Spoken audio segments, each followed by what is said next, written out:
호랑이는 죽어서 가죽을 남기고 사람은 죽어서 이름을 남긴다는 말이 있죠.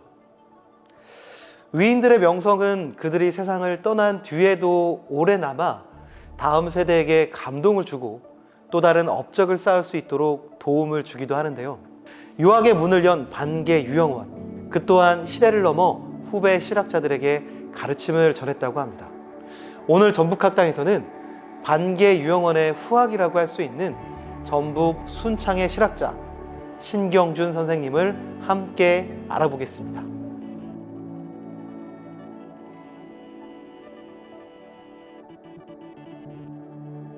신경준, 이름은 낯설어도 그의 먼 친척 중에는 우리가 잘 아는 인물이 있는데요. 바로 조선 초기의 문신 신숙주입니다. 신숙주가 왕권을 차지한 세조와 함께 나라를 다스릴 때 동생 신말주는 가족들과 순창으로 낙향했다고 하는데요. 이 신말주의 후손이 바로 신경준이라고 합니다. 신경준은 43세 나이에 과거에 급제했는데 이때 이미 호남에서 제일 뛰어난 선비가 누구냐고 물으면 모두들 순창의 신경준이다 라고 할 정도였다고 합니다. 급제 후 벼슬길에 올라 바쁜 공무원 생활을 하던 신경준, 그런 그에게 어느 날 동국 문헌 비고를 편찬하라는 명이 떨어집니다. 영조 임금님이 간행한 동국 문헌 비고는 조선의 문물과 제도를 분류, 정리한 조선시대의 백과사전으로 13가지 분야로 구성된 무려 100여 권이 넘는 책이라고 합니다. 이 중 여지, 즉 지리에 대한 부분인 여지고를 담당한 신경준, 그에게 이런 막중한 임무가 내려진 이유는 무엇일까요? 바로 그가 집필한 역사 지리서 강계고 때문인데요. 강계고는 고조선부터 조선까지 한반도의 모든 국가의 강계, 즉 나라의 경계를 분석한 책이었다고 합니다. 이 책을 본 영의정은 신경준을 경제지제, 즉 나라를 다스리고 백성을 구할 인재라고 칭찬하며 여지고의 적임자로 본 것이죠. 이후 신경준은 지리에 관한 다양한 일을 맡으며 영조 임금의 총애를 받았다고 하는데요. 젊은 시절부터 조선의 지리에 관심이 많았던 신경준, 명문가에서 학문을 갈고 닦아 입신양명한 모범적인 선비인 그가 지리에 관심을 가지게 된 계기는 무엇일까요?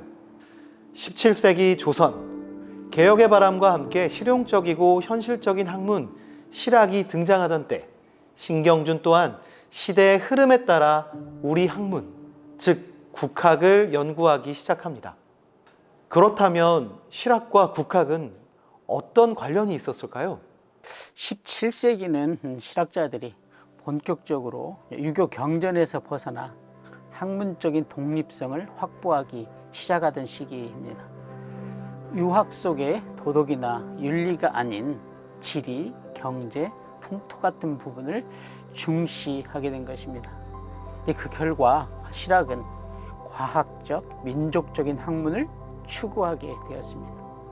신경준의 연구도 이러한 특징을 가지고 있습니다. 신경준은 국토, 국사, 국어 등 우리의 것을 연구하였으며 이를 위해 단순히 옛 글을 읽고 합치는 데 머물지 않고 각종 기록을 비교하고 다양한 방법으로 고증함으로써 사실을 증명하는 실증적인 연구를 했습니다. 지금은 우리의 역사, 우리의 땅, 우리의 글을 공부하는 것이 당연하지만 신경준의 시대에는 새로운 학풍이었던 국학. 한반도의 역사와 지리를 공부하기 위해 신경준은 2명의 선배 실학자가 쓴 책을 참고했는데요. 바로 구암 한백겸의 동국지리지와 반개 유영원이 쓴 동국여지지입니다. 한백겸이 한반도 역사지리 연구의 시작을 알렸다면 반개 유영원 선생님은 한백겸 선생님의 연구를 참고하면서도 전국을 직접 답사하고 의견을 보충했는데요. 신경준은 이들의 역사지리학을 바탕으로 역사상에 보이는 각 나라의 위치와 그 경계를 현실에서 찾아보며 당시까지의 조선 지리 연구를 총정리했다고 합니다. 그는 또한 많은 지리서를 남겼는데요. 이 중 산경표는 한반도의 산을 마치 족보처럼 정리한 책으로 유명합니다. 백두대간을 중심으로 뻗어나간 산줄기를 기록하며 모든 산들이 마치 가족처럼 연결되어 있다고 본 것이죠.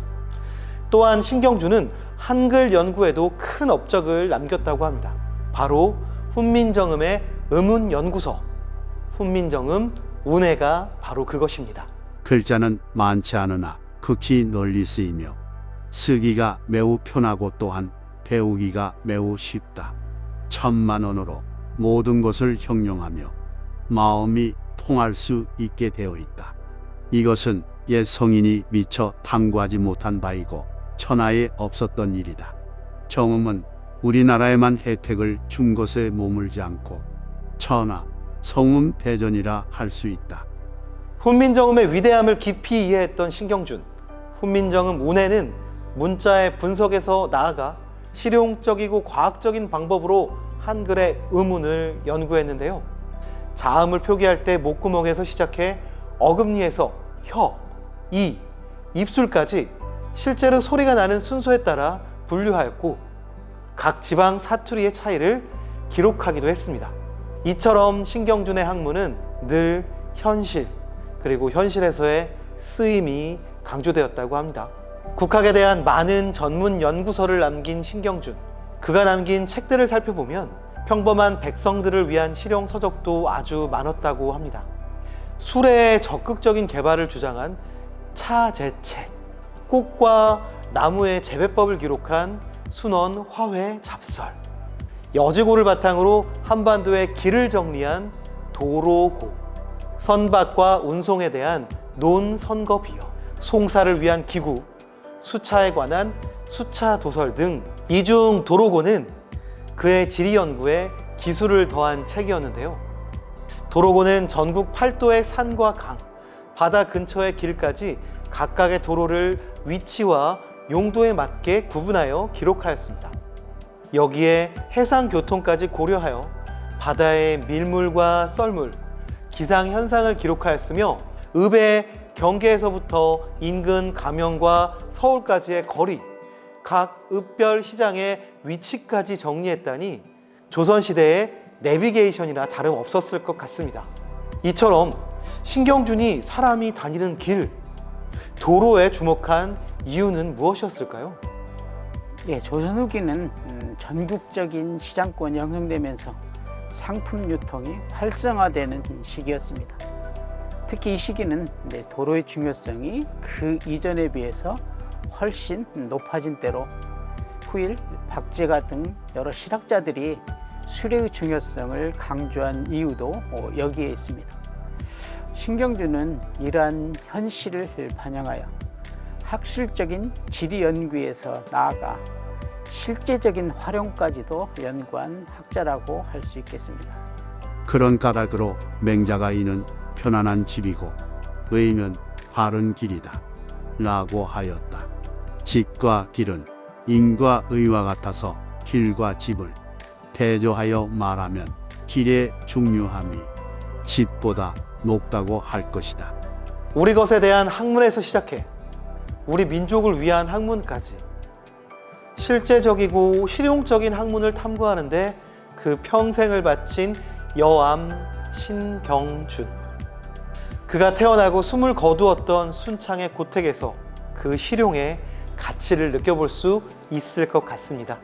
이처럼 전라북도의 실학자료는 실학의 문을 연 반개 유형원, 그리고 오늘 살펴본 실학의 경제지제 여암 신경준 선생님이 있었습니다.